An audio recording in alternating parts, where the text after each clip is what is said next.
میخوام امروز یه شیرینی خوشمزه درست کنم که خیلی ساده است، موادش رو تو خونه اکثرمون داریم و خیلی هم سریع آماده میشه. من این شیرینی رو با طعم‌های مختلف برای شب عید درست کردم و قشنگ تا خرداد من شیرینی داشتم، ولی امروز میخوام خیلی کم درست کنم و یه مدت هم بیشتر درست نمی‌کنم. بریم با هم درستش کنیم. اول از همه 50 گرم کره دارم که کره رو گذاشتم تو دمای محیط قشنگ آب شده. بهتر بود همونجور که قالبی سفته همون موقع جدا میکردم میریختمش داخل ظرف. شما همون اول جداش کنید.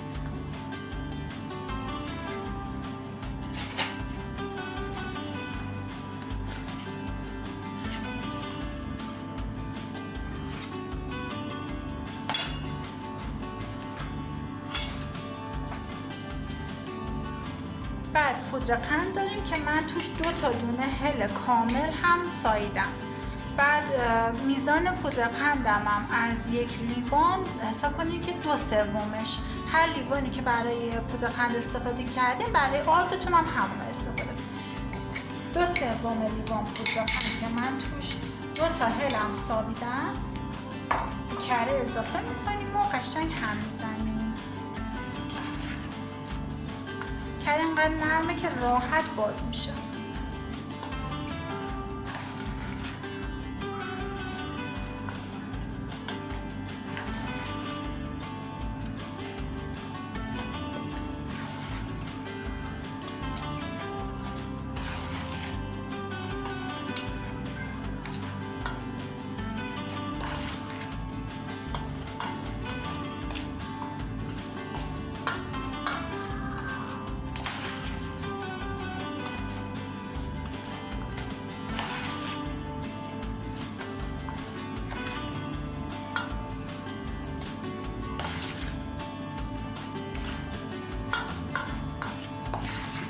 بچه این شیرینی رو نباید خیلی زیاد همش بزنید.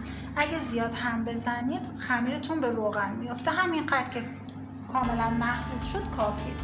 بعد یه دونه تخم مرغ و سفید و زرده با هم بهش اضافه کنید.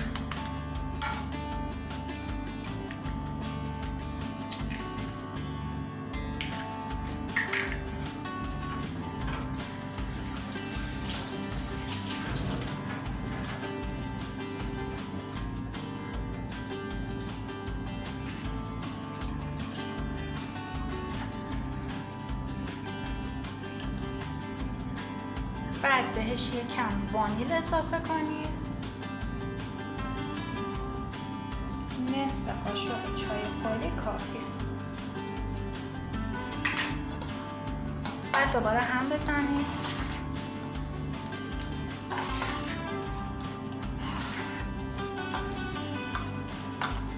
باز در حد مخلوط شدن، نمیخواد خیلی همش بزنه.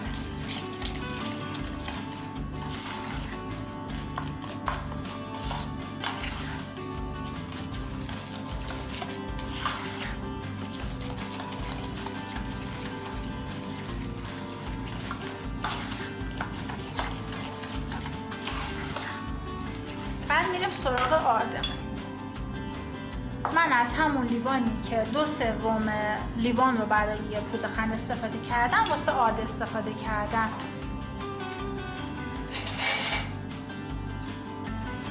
به آردتونم نصف قاشق چای خوری بیکینگ پودر اضافه کنید.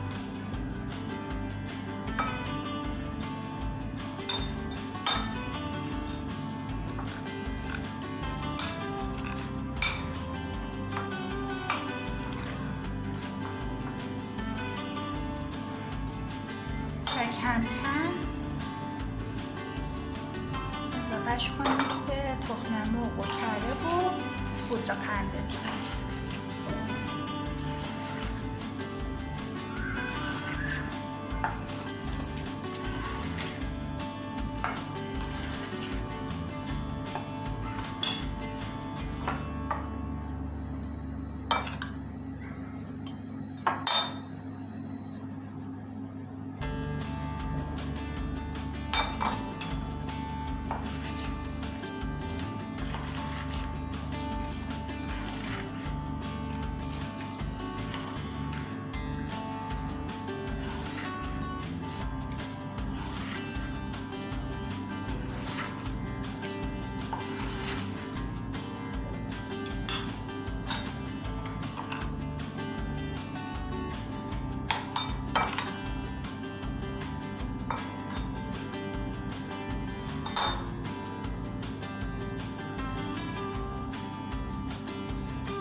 بچه از اینجا دیگه به بعد باید از دستتون استفاده کنید.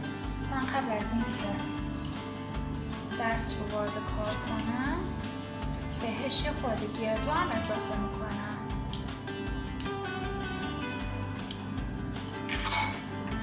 یه کوچولو. حالا آروم با نوک دستتون وزن بدید. خمیر جمع.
خمیرتون قراره این شکلی بشه. ببینید به دست نمیچسبه، خیلی هم وزن ندید که به روغن نشید.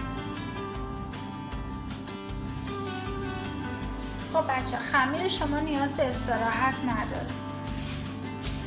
توی پلاستیک صافش کنید، از بردنه استفاده کنید. من بردنمو نمیدونم چیکار کردم، با دست صاف میکنم ولی شما قشنگ با بردنه نه ضخامتش زیاد بشه نه کم. همینجور که داره اینا رو آماده میکنید فرتون روشن شده باشه. فرتون رو با دمای 100 درجه روشن کنید. بعد اون قالبی که در ظرفی که میخواید بذارید داخل فر و کفش رو چرب کنید، کاغذ روغنی بندازید. بعد که خمیرتون رو ببینید حدوداً نیم سانته خمیرتون رو صاف کردید، قالب بزنید. قالبم دیگه سلیقه‌ای هرچی دوست داشتید بچینید داخل، بیان نزدیکتر، داخل ظرفی که قراره بره توی فر. بچه با این برش هم میتونم قالب بزنم فکر کنم. آره اینو دوست ندارم بولشو درست کنم. ببین چون کره داره خودش خیلی راحت جدا میشه از توی قالبتون.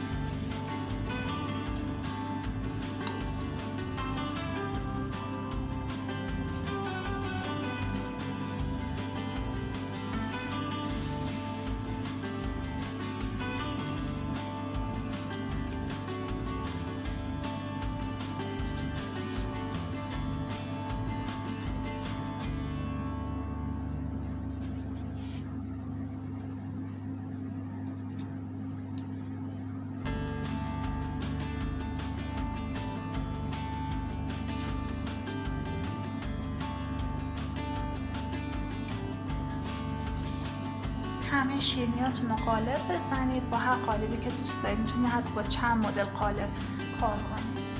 بعد یه کوچولو با فاصله داخل ظرفتون بچینید.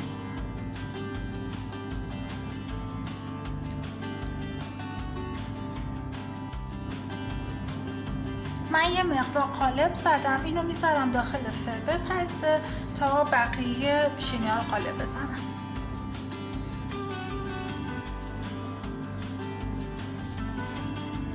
بردانه پیدا شد. من یه سینی دیگه گذاشتم که فکر کنم این سینی چون بزرگه کافی باشه برای بقیه شیرینی‌ها. همه هم که با همین قالب گل زدم.